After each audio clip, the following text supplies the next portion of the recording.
Africa के तटीय समुद्र में जहाज पर नाविक ईश्वर से मौसम खराब न होने की प्रार्थना करते हैं। इसलिए नहीं कि वे नामिक तूफानों से डरते हैं, बल्कि इसलिए क्योंकि मौसम खराब होने पर उन्हें फ्लाइंग डचमैन दिखाई देता है। और इस जहाज का दिखना एक अभिशाप भविष्यवाणी है जो किसी मौत के साथ पूरी होती है।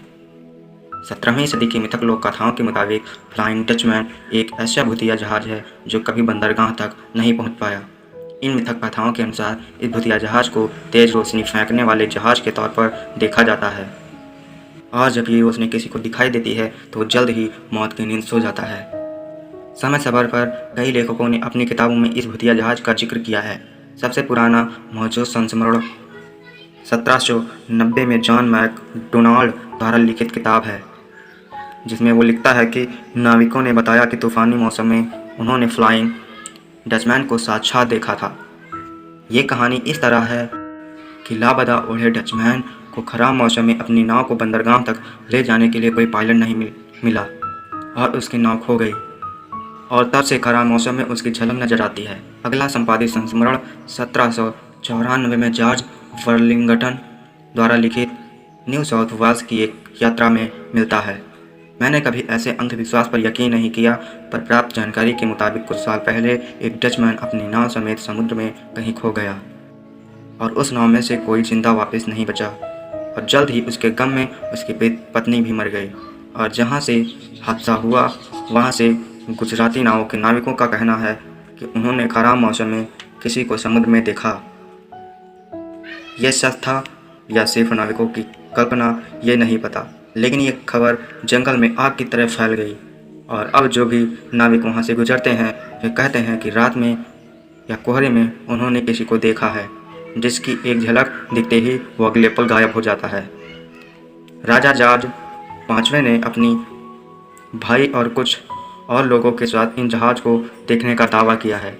11 जुलाई 1660 को सुबह 4 बजे फ्लाइंग डचमैन को मैंने, मेरे भाई ने और कप्तान ने तेज लाल रोशनी में देखा, और जब उस भूतिया जहाज को ढूंढा गया तो समुद्र में उसका नामो निशान भी नहीं था। लेकिन फिर से वहीं पर इस भूतिया जहाज को 10:45 पर 13 लोगों ने एक साथ देखा। एक जहाज पर कुछ नाविकों ने कोहरे में कुछ दूरी पर आसमान में एक समुद्री जहाज की उल्टी परछाई देखी, जिसे देखकर वो डर गए, और उनमें से एक बोला कि ये भूतिया जहाज एक अपशगुन है और अब उनमें से कोई भी बंदरगाह तक नहीं पहुंच पाएगा। लेकिन उसका कप्तान, जो इन बातों में यकीन नहीं करता था, उसने बताया कि ये कोहरे के कारण बना एक ऑप्टिकल प्रभाव यानी भ्रम है। और जब वे लोग तट पर सही सलामत पहुँचे तब उन्हें कप्तान की बातों पर यकीन हुआ, और उन्होंने ऐसी बातों पर यकीन न करने का फैसला किया। सच चाहे कुछ भी हो, लेकिन फ्लाइंग डचमैन की इस छवि को टीवी और फिल्मों में काफ़ी प्रभावित तरीके से इस्तेमाल किया गया है। सोल ईटर नामक प्रोग्राम में फ्लाइंग डचमैन का एक भूतिया जहाज की आत्मा है। स्पाइडरमैन के कार्टून में फ्लाइंग डचमैन को एक खलनायक की तरह पेश किया गया, जिसे मारकर स्पाइडरमैन गाँव वालों को उसके जुल्मों से आज़ाद करवाता है। सुपरनेचुरल प्रोग्राम में फ्लाइंग डचमैन को एक भूतिया किरदार की तरह पेश किया गया। टीवी के साथ साथ फिल्मों में भी इसका बखूबी इस्तेमाल हुआ। 1951 में बनी Pandora and the flying Dutchman नामक फिल्म इसे समुद्री लोक कथा से प्रेरित है। इनमें नायक फ्लाइंग डचमैन है, जो गलतफहमी में अपनी पत्नी को बेवफा समझकर उसका कत्ल कर देता है और उसे काला पानी की सजा मिलती है।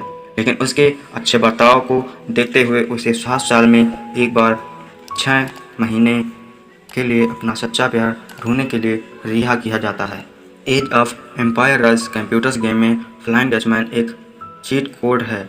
ये एक जहाज है जो ज़मीन और पानी दोनों में चलता है। ये रहस्यमय जहाज की कहानी आपको कैसी लगी कमेंट में ज़रूर बताइए, और ऐसी ही कहानियों को सुनने के लिए हमारे चैनल को सब्सक्राइब जरूर करें और वीडियो को शेयर करें।